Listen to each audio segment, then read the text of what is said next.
ভারতীয় মিডিয়াতে যেটা হয়েছে এটা একটা একেবারেই মিথ্যার বেশাতি।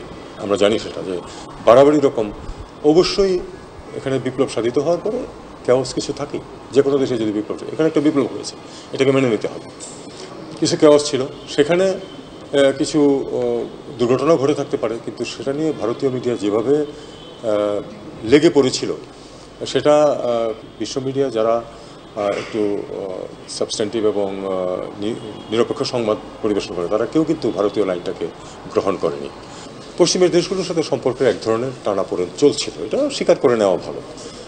এবং যেসব পয়েন্টে, যেসব ইস্যুতে এই টানাপোড়েনটা চলছিল সেগুলি কিন্তু এই সরকারের যে এজেন্ডা আছে বা এই যে ছাত্র জনতার যে এজেন্ডা এসেছে তার সাথে কিন্তু সঙ্গতিপূর্ণ।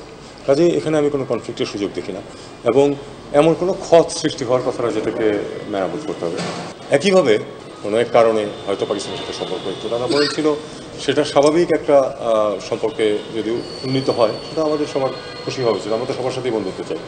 আর ভারতের সাথে আমাদের সম্পর্কে যদি আপনারা মনে করেন যে আসলে একটু টানাপোড়েন চলছে, সেটা দ্বিপাক্ষিকভাবে আমাদের চেষ্টা করতে হবে সেটাকে ইভেন কিনে নিয়ে আসা।